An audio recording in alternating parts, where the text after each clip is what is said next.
The Tim and Jenn Show. Good afternoon. Welcome to the Tim and Jenn Show. My name is Tim Ryan, sitting here with my badass co-host, wife, best friend, business partner. Hi, I'm Jennifer Jimenez Ryan. Thank you, everyone, for tuning in. What up? You're beautiful as usual. Thank you. I'm wearing my glasses. Tim and I went and had to get our... We went and got new glasses, and I really like them, but my right eye, I'm 90% blind. I got a cataract, and they changed the prescription, and it just doesn't work. So I'm back to my old glasses. Yeah, you know what's interesting about that, babe, is that I got a long time ago, they said, just get 125s. You can get them over the counter. So I used them for reading. And then it got a little worse and worse. And I did the test and she gave me bifocals, but they're like, I'm still 20 vision. No, you're not. But you're like blind. I look down and it looks so weird that I'm like trying to wear them, but I'm like, is this really reality or is that reality? I don't know. It's a whole trip show. No, but I can understand. It's frustrating. Yeah, I can understand because I'm frustrated. frustrated. Friggin' bat. I am blind as a bat. And then I'm always looking for my eyeglasses and they're up here. I don't know if anyone else has these problems. What else going on in the world? God, there's so much going on in the world. It was school is starting this week for kids. Some schools, parents. My heart is with you. You know that this confliction of do you have your kids wear masks? Do they not? Do they get vaccinated? Do they not? And it's changing so quickly with daily. Unfortunately the spike. Daily. You know, I just got to hope for the best. And what worries me is seeing people that are getting COVID and getting bad cases and small numbers dying from people that are currently vaccinated. Well, yeah, I mean, like we know of 2 people that got COVID last year, got the vaccinations, the double shots, and then now have COVID and are on their deathbed, like going through it. And Tim, I know, like, and there's a lot of people listening that go, oh God, here we go with that stupid conversation. As much as we want to not pretend or hope that it's getting better, like the bottom line is that we just got to protect ourselves and we got to make the smart and right choices. This isn't about like a political party. It's not about ousting one person who wants to have it or doesn't want to get it. Like, I'm just saying, like, we cannot fight an invisible war without uniting. Well, but now again, though, with all that happening, it's affecting more people with mental health, with addiction, with substance abuse, call it what you want, issues. We actually, a treatment provider we know in California that we sometimes refer clients to said, don't send us anyone. We have COVID going through our center right now. And so that's happening again. And, you know, and that's scary. It's scary because, you know, the reality is now it's hitting our work. Like we got a couple of speaking engagements canceled again. And it's like, oh God, here we go again, you guys. And that whole, like, it makes me cringe or like the uncomfortability. If you're telling me that none of this is bothering you, please tell me how you're doing it, because everybody is being affected one way or another. We're all being affected. It's day to day. It's sometimes moment to moment. And I can tell you that I am a great poster child for not getting COVID. And when I am ready to tell you everything that is going on with me, you will understand. I tell you that COVID is real. This doesn't care who you are, what you do, or how much money you have. It wants all of us dead. And that's what I say about addiction.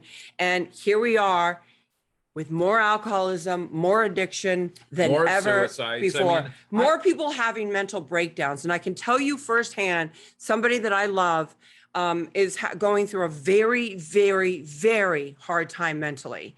And there is nothing we could do to help this person except show up when they're ready.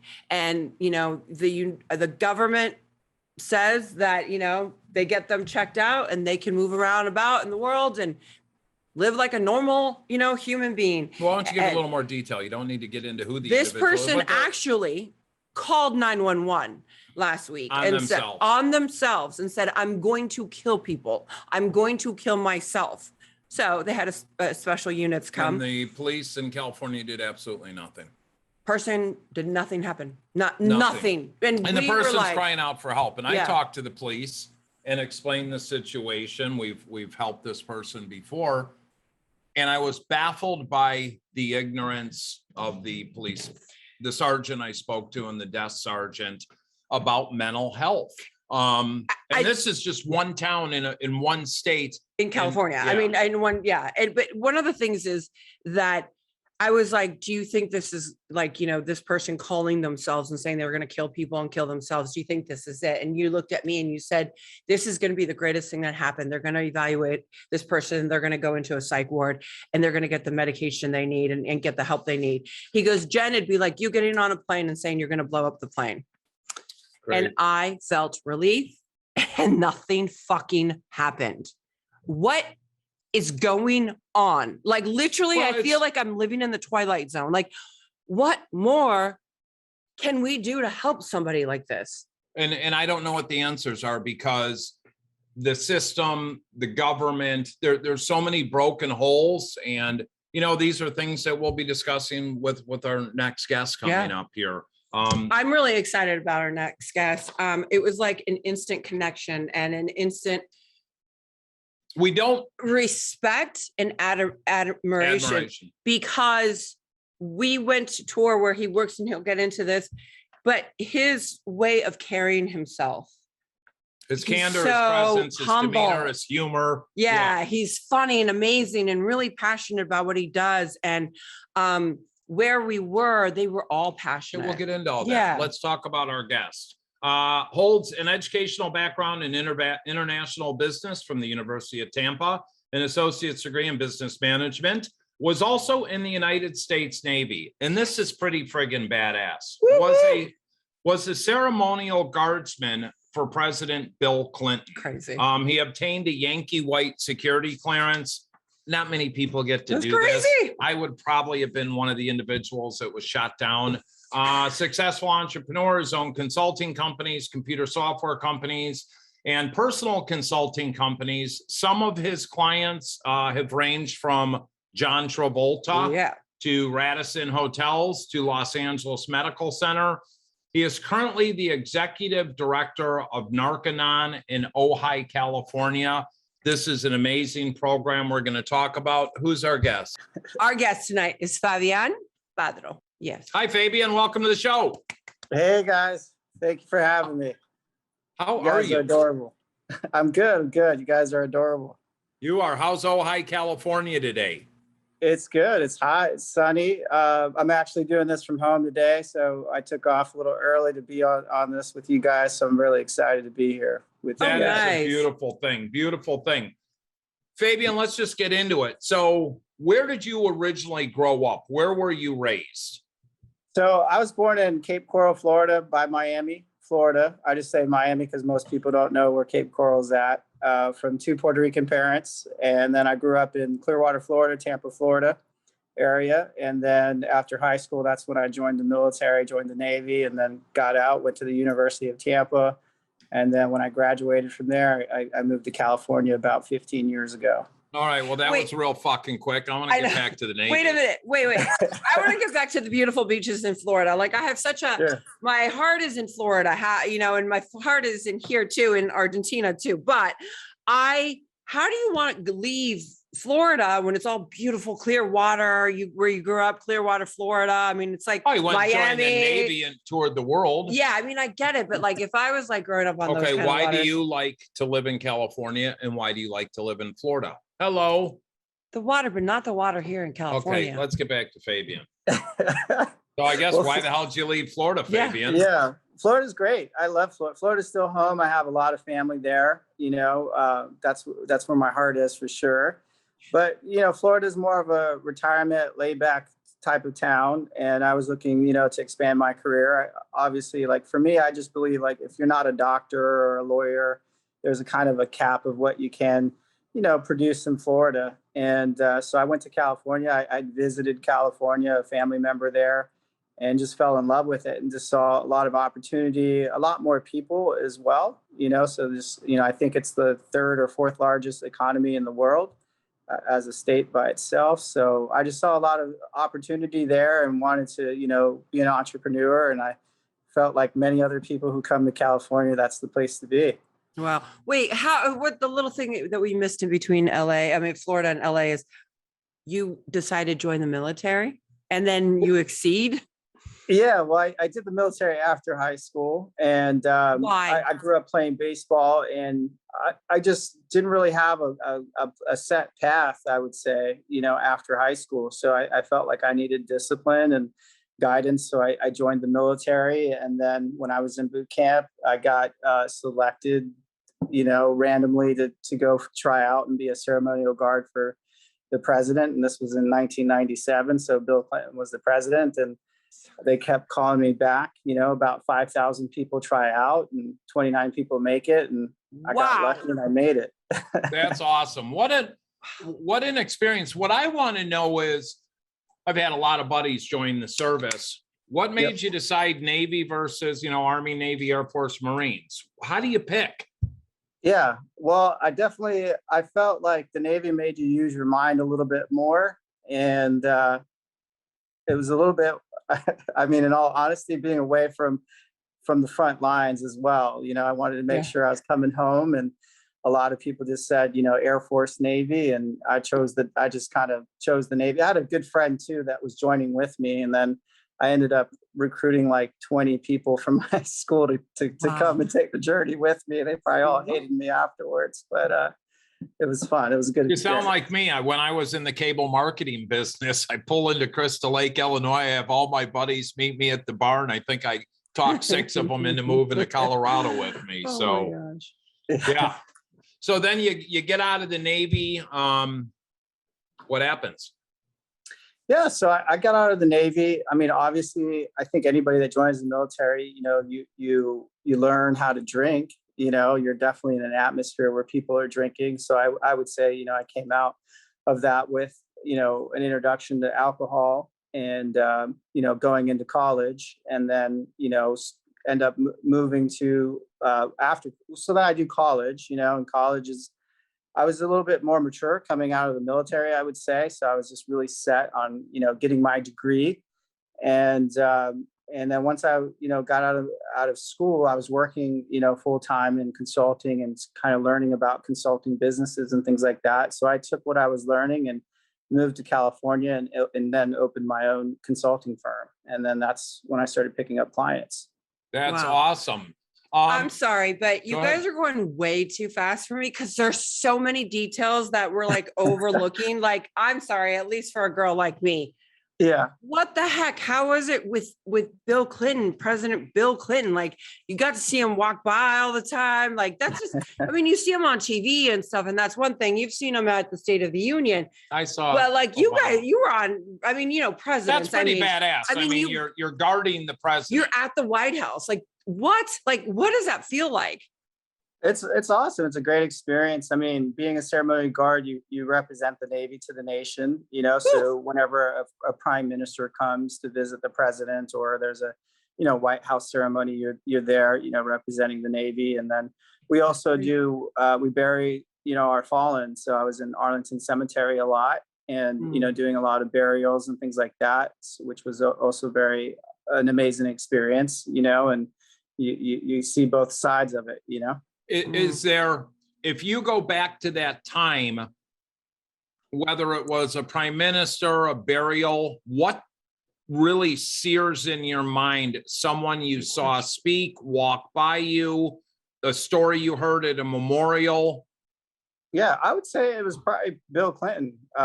We were at, I believe it was like a Memorial Day ceremony where he goes to the Tomb of the Unknown Soldier and puts a wreath, up.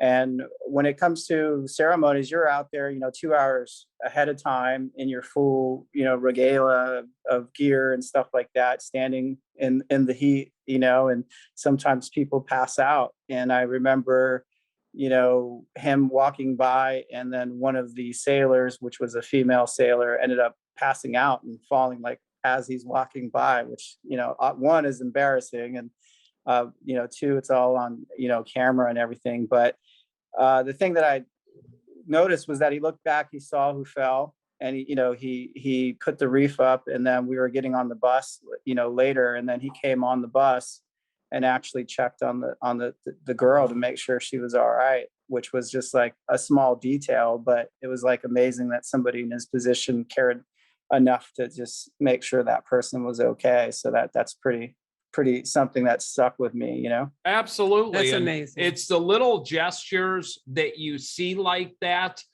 are like, wow. It's like when I got invited to the 2016 State of the Union address by Congressman Bill Foster, and we're sitting in his office with this whole team of people. And he's like, do you want to go meet Nancy Pelosi? And I actually said, no, I don't care. I said, I'd rather sit here and talk with you for a half hour and an hour and just learn how all this operates. And you don't get many opportunities to be in front of someone like that or experience something like you did. It's like Jen doing a music video with Tupac Shakur or Mick Jagger. It's pretty badass. And, you know, the three of us are doing and have met and experienced some pretty badass things. So, I mean, but there's this badassery about you. The fact that you actually got to do that all the time and you did it representing the Navy, like the whole entire, and our United States, which again, I'm proud to be an American. And thank you for your service. Thank you for your service. Thank you. Did you feel when you left, did you feel a sense of like, how am I going to do this normal life now? Because, you know, I mean, you're living in extraordinary circumstances, serving our country and seeing the president all the time. And then you're going to go back to the real world and you get to you went to college then. Yeah. I mean, like, was that weird? Like, I mean, it's scary at first. I think the military in general does a good job of helping you transition back into civilian life. You know, they give you a lot of classes and courses and things like that of what to expect. Obviously, they also help pay for college. So that was one of the other reasons that I went, into the military. You get a GI Bill. And so it was pretty easy. I was going to ask you this, one of your reasons to go to the military was help them pay for your college? Absolutely. I wish more people would take advantage of that, because the interesting thing is you were in for 3 years. You could do a 3-year sign up. That's right. So people didn't know that. I think now you can even do a 1 year, but when I went in, there was a 2-year. I didn't know about the 2-year, but I did a 3-year contract and still got all my benefits. You know, they paid for my college. I just bought my home as well through the VA housing loan. So, just a lot of great resources that I feel like could help anybody, because I mean, we're here in LA, we're facing like you guys were talking about in your intro, we're facing a housing, problem where there's a lot of homeless people. And then obviously addiction is involved in that. I think 84% of the people that were overdosing are homeless, from opioid addiction and things like that. Recently in the news, they just passed pharmaceutical companies were being sued, and Johnson & Johnson was one of them, and 3 other pharmaceuticals where they're forced to pay about $200 billion to the nation. So some of that's going to be given back to, LA County, Ventura County areas for rehabilitation, which I'm sure we'll talk about a little bit later.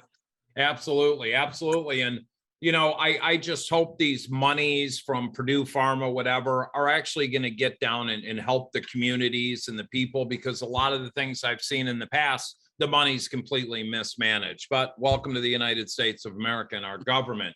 When did your alcoholism really start to kick in? Where were you? What were you doing?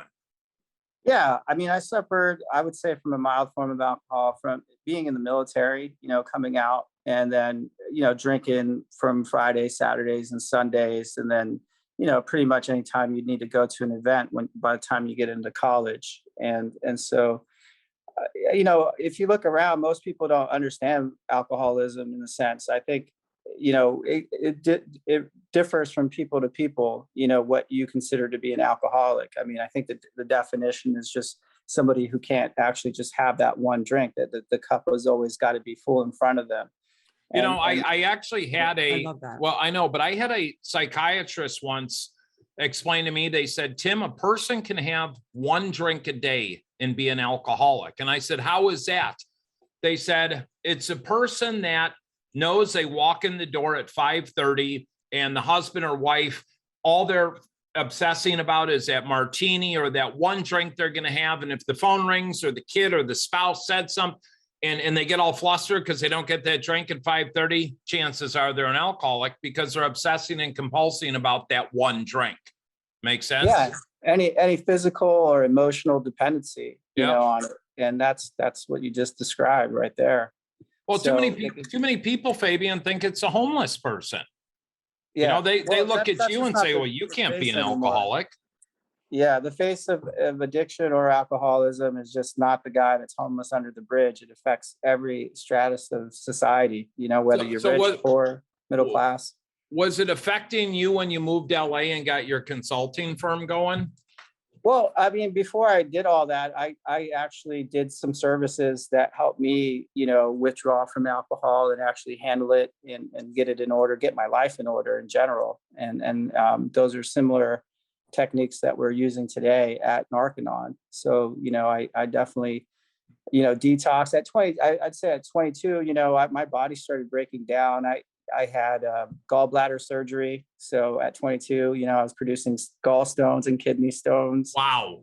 At 22 years old. This is from drinking. You know, I would attribute a lot to drinking, obviously a lot also to a poor diet, you know, and just not taking care of myself, which, you know, that's what addiction is all about, is the addiction becomes first and everything else is second, you know? So, and it's different for everybody. Everybody has a different journey, you know, it looks different for everybody, but, you know, at the end of the day, you're neglecting your body and you're not doing what's right for you or the people around you, you know, and you're not living to your fullest potential.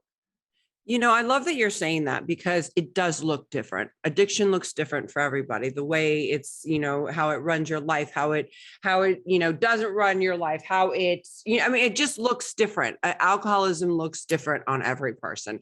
To think that you in your early 20s are already having, you know, these problems is so wild to me, because I was like going 150 and didn't have them. Now I'm going at like 20 and I have a lot of problems. How old were you when you wandered into your first 12-step meeting? 21. Okay. Yeah, so I was 21 when I first went to treatment and I checked myself in, but listening to Fabian talk though at 22, God darn it, you would have been a fun guy to drink with. Well, then, okay. And then you didn't say something. You didn't say something earlier that's really funny, Fabian, is that, you know, the whole concept, you got to drink like a sailor. Like, you really got to drink like a sailor. My brother was in the military. He was in the Navy. Yeah. And like, I was like, well, he said something. I'm like, I think you're drinking a little bit too much. He's like, I'm drinking like a sailor. I know. And I was like, oh, is that where that came from? Oh, it's like, but no, I mean, like there's so much. There's so many careers, military, manual labor,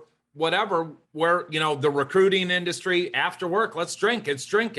I mean, and the sad thing is, you look at society today, so much is advertised to have fun. You need to have alcohol. And you're talking about these kinds of lives that you lived, and you guys are like, you know, the man role, like, right? This is something that different DNAs, the man role, and drink like a sailor, and do this, and drink like in your recruiting, this and that. But no one is talking about the underlying issues, like what happened in childhood and all this stuff. Like, we're numbing and masking those things at this point. Yeah, man. You wrote a note for me. I got all sorts of notes. So how old were you when you got sober? I would say I was about 20, 23, 22, somewhere in there. Good for you. Yeah. Okay, now I know what the note was. So I'm going to go into this one. I couldn't read his writing. So then don't throw me under the bus that I have. Well, because you're going like this and you're like, look at this. I mean, it's so apparent. Who's 5.5 can spell better than me. So you come to California. Start consulting. You start consulting, and then boom, you work with an icon, John Travolta, who is such a badass. Tell us the story of how you ended up getting a job with John Travolta. Oh my gosh. Well, I met him at a gala, and my wife, actually, my ex-wife, was working for him in his production company. And at first I was invited on set. You know, my wife invited me on set just to come and see, you know, how a movie is produced. It was the set of Wild Hogs. And I was just kind of off to the side, and John was sitting in the director chair, you know, looking at whatever they had just shot or whatever. And he kind of looked over, and I was probably a good 100 feet away from him. And he like pointed at me and he asked me to come over. And I was like, I looked behind me at first because I was like, there's no way he's pointing at me to come over and talk to him. And he's like, he kept pointing like, you come out, you know, you come over here.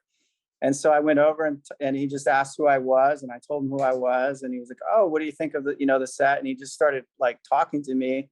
And I'm like, could not believe it, that it's John Travolta, who's an icon, he's done everything. And he's just sitting there having a normal conversation. And then he asked what I did. And I told him I did consulting. And then he said, he proposed a problem and how I would resolve it. And I just kind of gave him my honest answer, and he liked it. And he kept communicating via, email and things like that. And then I met him again. He invited me to a gala and asked me to host some of his friends. And then from there, I was invited over to his house to give him some photographs of the pictures from the gala and things like that. And the funny part of it is there were really bad pictures of him. And he asked me to sit in his screening room with him. And so we're sitting in a screening room at his house, which, I'm sitting in there thinking to myself, nobody is going to believe this. I'm 26 years old and I'm sitting at John Travolta's house. And anyways, he looks at the pictures and they were just really bad, and I'm sitting there like, these are not the greatest pictures of him. So then he turns and looks at me and he's like, "Well, what do you think of the pictures?" And I'm thinking to myself, do I tell him the truth or do I lie to him? So I was like, I went with the truth. And I said, "You look like shit." And he just laughed. He let off this big laugh, but he said, "I really like you." And he said, "I need somebody like you in my camp and I'd like to hire you," and asked me to help him with his production company and organizing it and, getting it just producing better and, organizing the staff and stuff like that. So we did that for a little bit. Wow. What an experience. I mean, when Jen talks a lot about some of the people she's worked with or knows or whatever, but I mean, it's pretty fascinating. And I mean, I'm married to an actress, but to be able to work for John Travolta, that's less than 1% of 1% of 1% of people in the world. Yeah. What an experience to work with a legend and an icon. What is one thing that you learned from him? He's a master at public relations. And so I would say that was the biggest thing I learned, because, being from the military, you kind of try to do things with an iron fist, right? Like to get things done. And so one of the things he taught me is to use a velvet glove, with the iron fist behind. Ooh, say that glove again. Use a velvet glove. Yeah, use a velvet glove as opposed to the iron fist to get things done. And he was a master at that. And he's just has an ability to grant people beingness and just put all that light on you and make you feel like you're the most important person in the room. And I think a lot of people like that in his position, that's one thing that really stands out is their ability to just be focused on you. And they're just there, they're present, and they care a lot about people.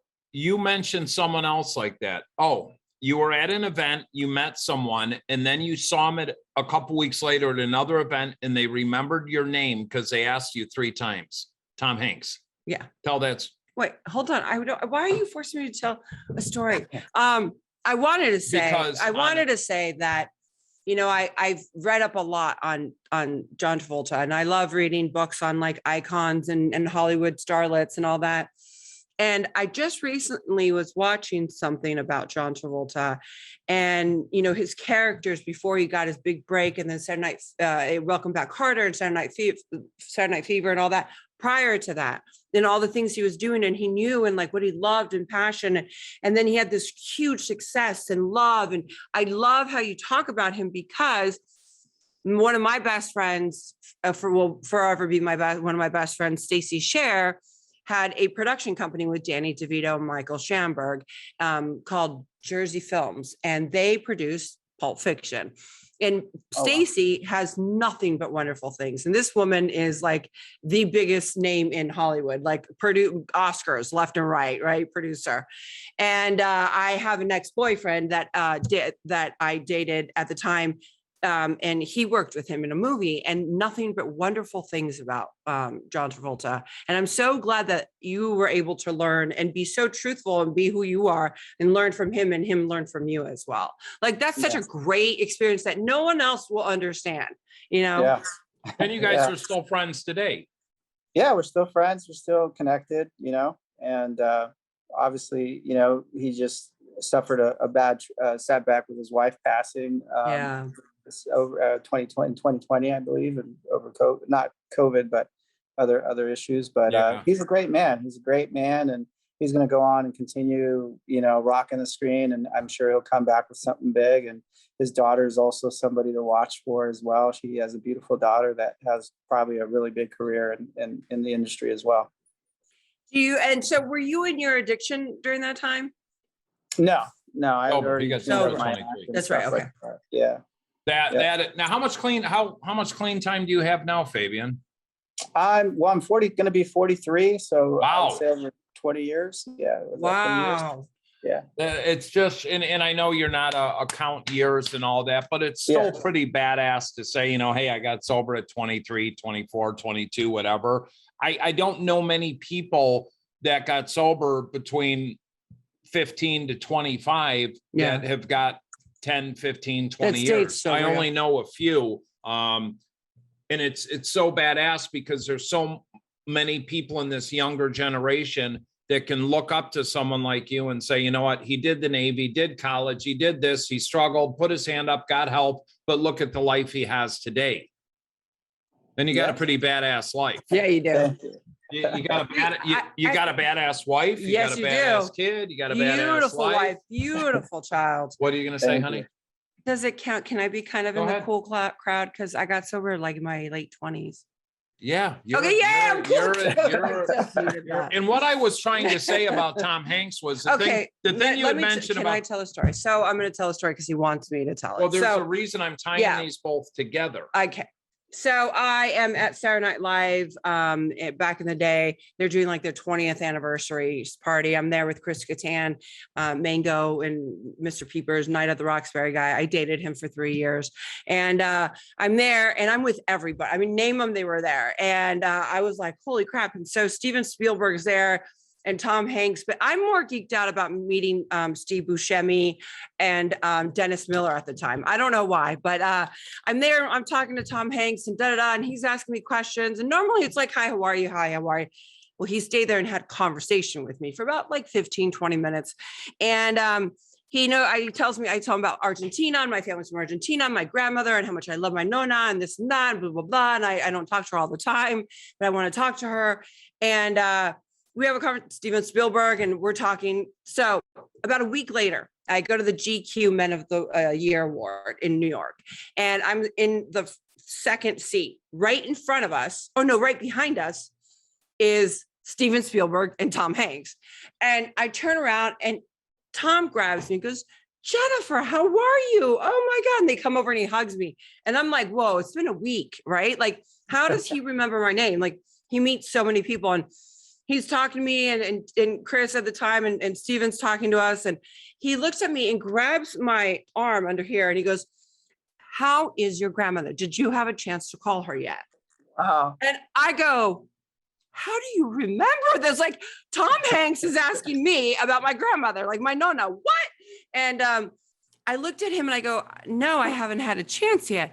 Can I ask you something? How do you remember this? Like, I mean, I was at a party. It was a packed party, thousands of people, or hundreds of people. And then I see you a week later. I'm sure you've done a lot of things. How do you remember? And he goes, let me teach you a secret in life. When you meet somebody, make an effort, touch them, and repeat their names 3 times. And you'll remember something about them. And when you see them the next time, something will come up. And I was like, what? So my point is, after Jen's analogy here, long story, sorry about it.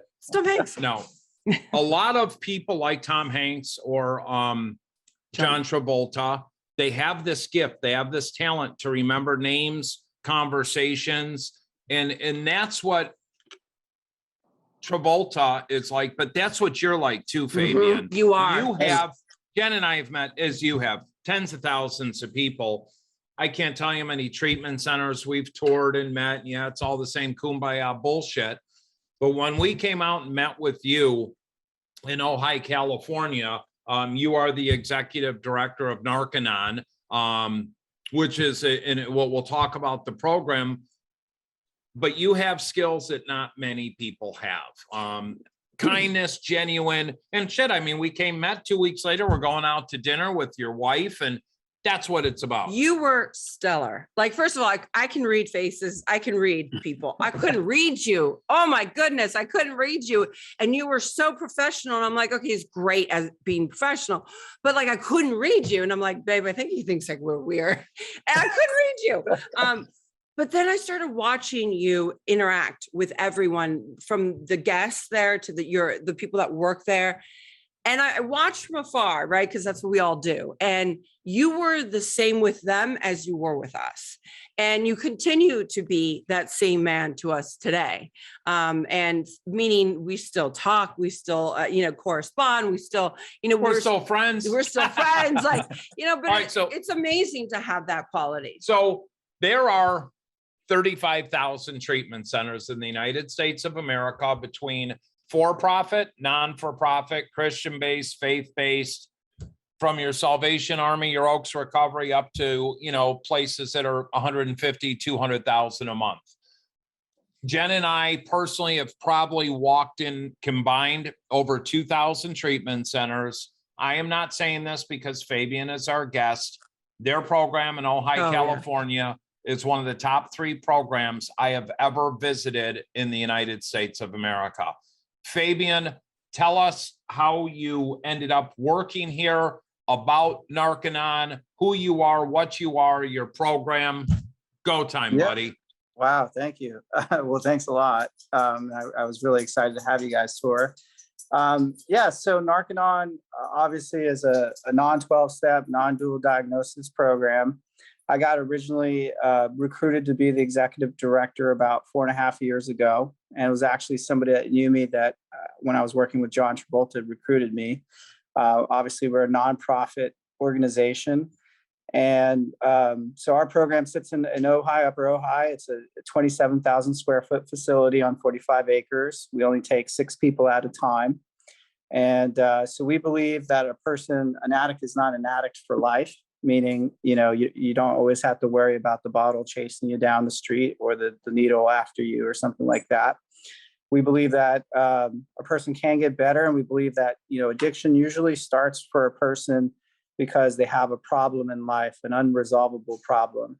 And that problem can be emotional, it can be physical, but a problem nonetheless. And usually when a person has that type of problem, they might turn to drugs or alcohol to resolve that problem. And drugs and alcohol obviously provide a relief or a release from that problem, or it might even resolve that problem for that person.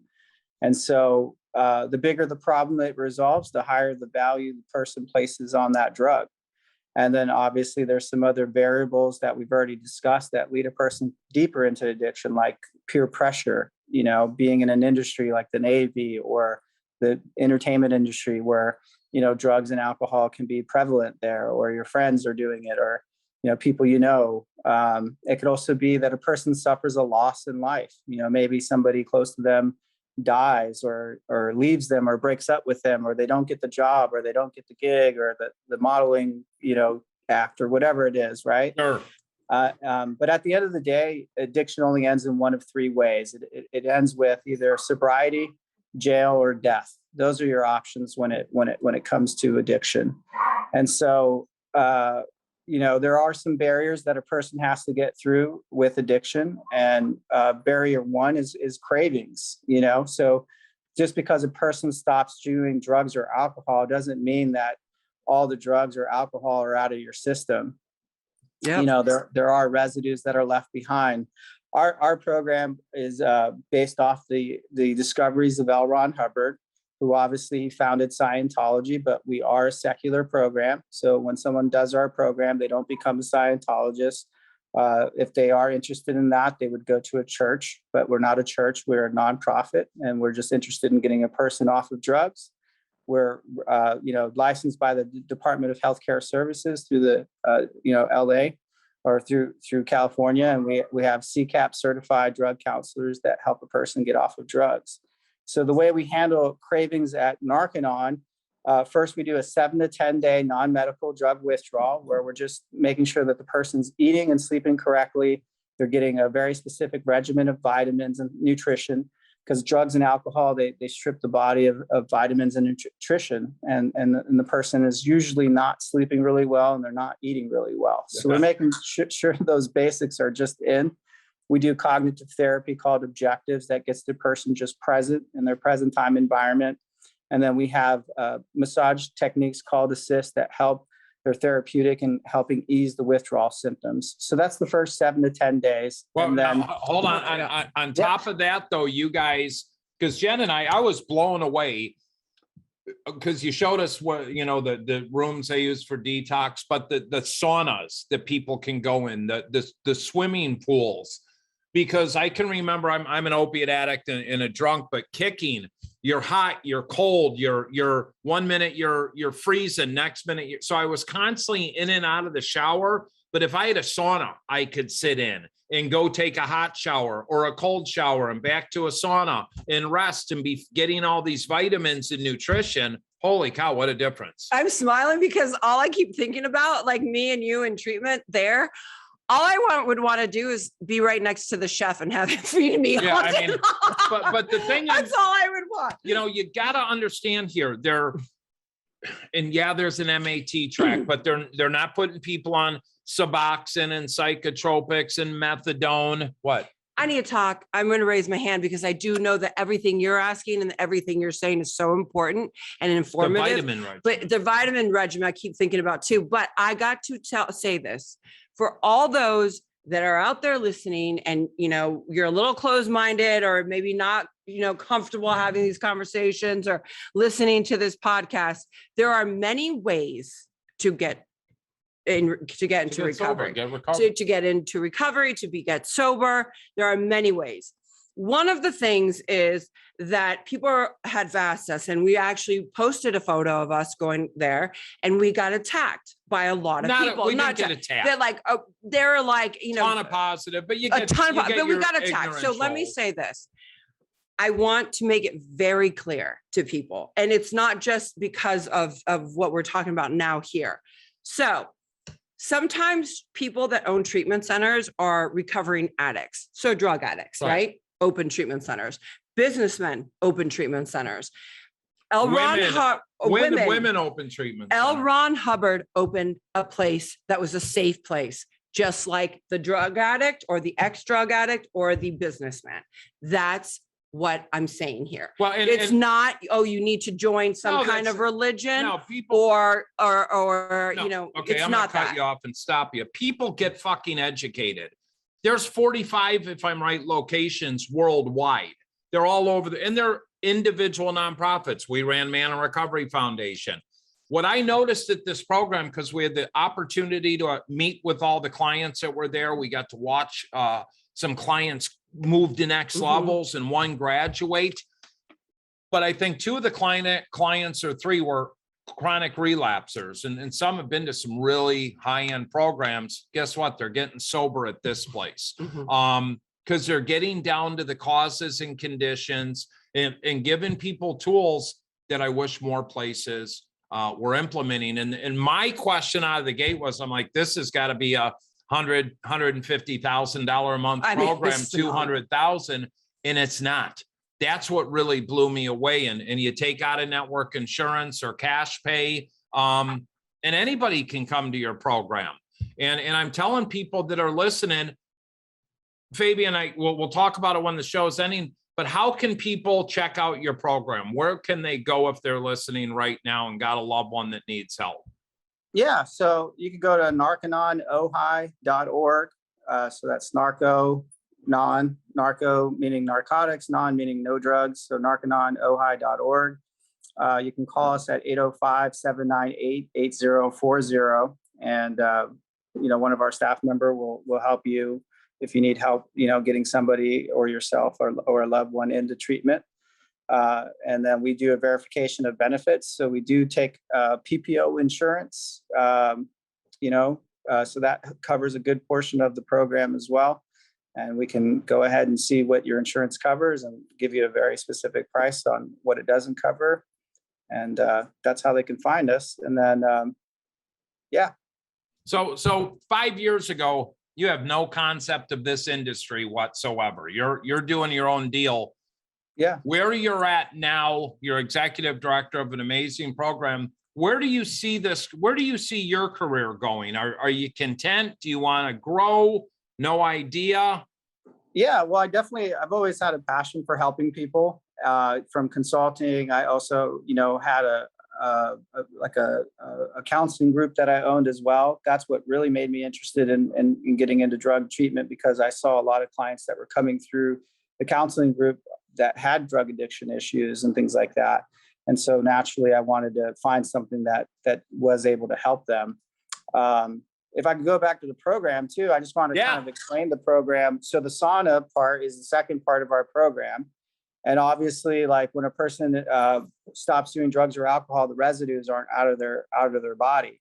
So when you're testing somebody for like a drug test or UA, what you're looking for is what's called a metabolite.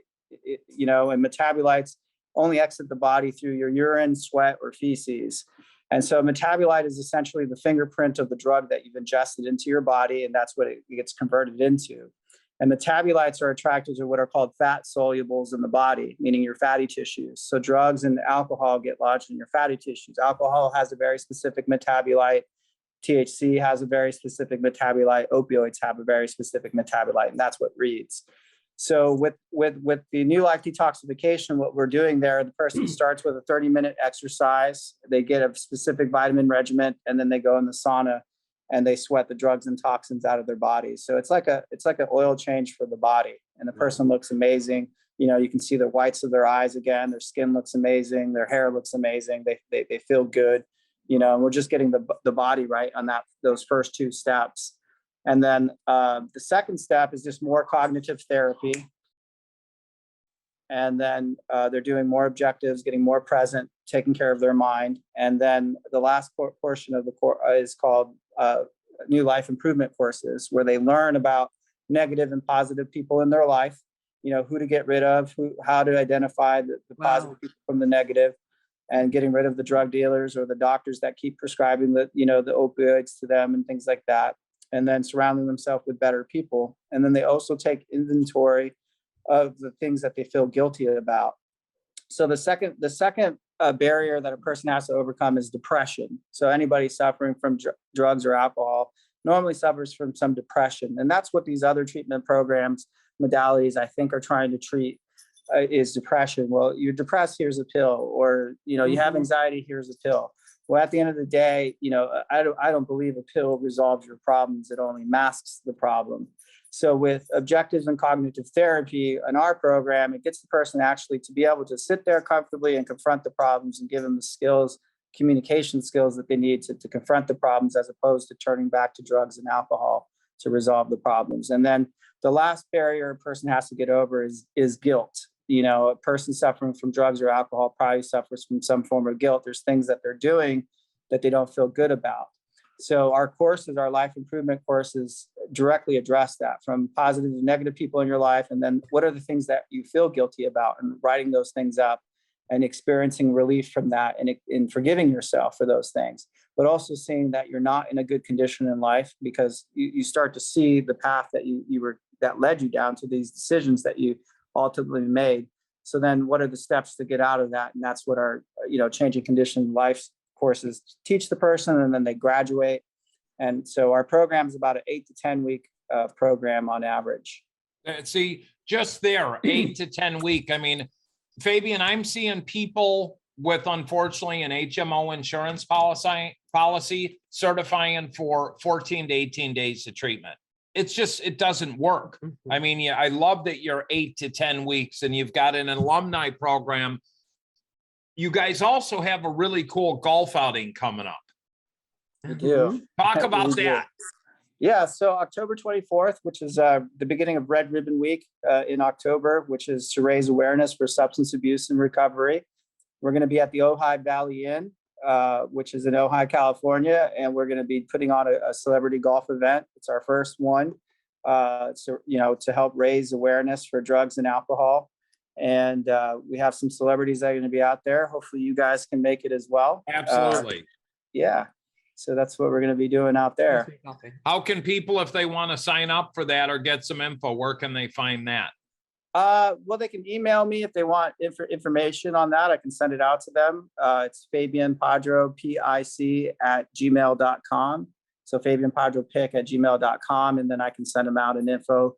I've sent you guys some info as well. So they can and we'll start getting some of that stuff. I want to talk to you to get your permission to start posting it up there, because you've got some really cool celebrities coming. But we'll give you a shout out on the show prior to the event, so we can get some people. And I want to thank you for your connection with the pharmacist, Dan Snyder. What an interesting gentleman. I'm a little geeked out. Great guy. He talked really highly of you. He knows another good friend of mine, John Shinholzer, who runs a McShin Foundation. They do a lot together. So I love what you're doing, Fabian. I love your program, but you as a person, for giving back to this community. I mean, we need more people like you that are doing these things. What I say for the right reasons. And you say what you mean. Yeah. And that's very rare. And I really appreciate that. And I respect that about you. Yeah. And I respect you guys. And it takes a village to do what we're doing. You know, it takes people like you, me, everybody, you know, whatever works, that's what we need to do. And I think that's we're a family, you know, a big believer in as well. Yeah, absolutely. And if you have a loved one and you're looking for help out there, please check out this program. You can always message me or Jennifer. We can get you connected directly with Fabian. Unfortunately, we're coming to the end of the show here, but Fabian, we want to thank you so much for coming on. We're absolutely going to bring you back on. Yes, we are.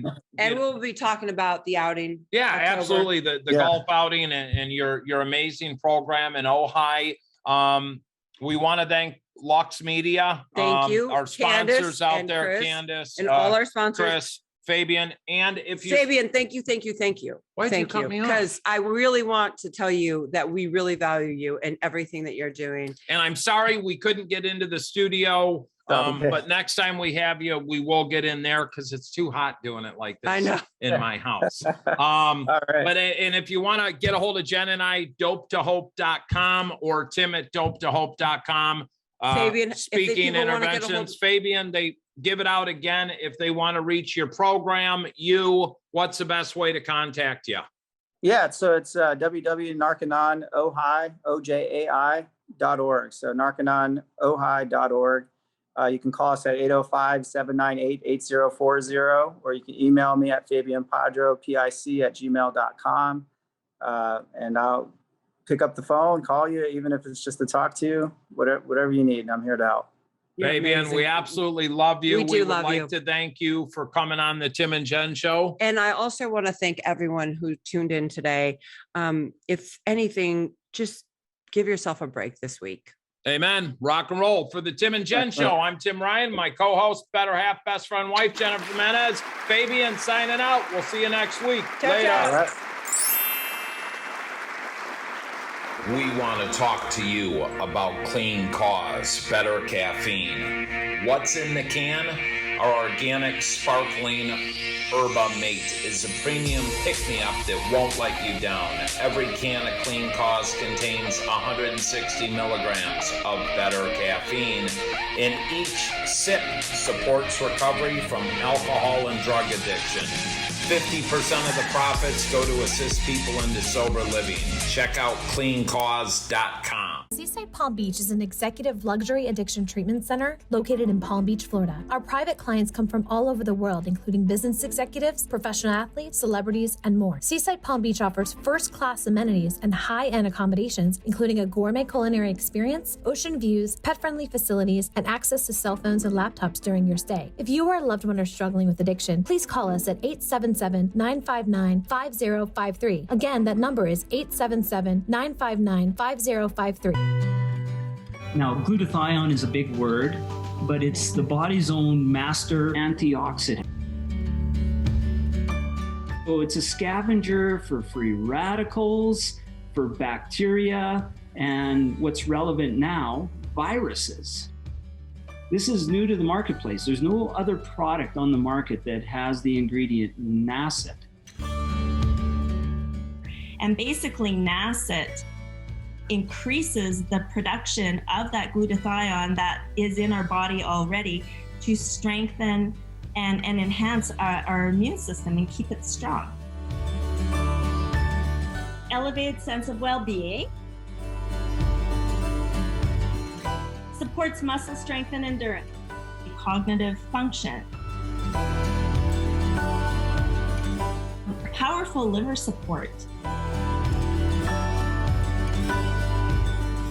Energy. Helps blood sugar regulation. Superior bioavailability of key ingredients.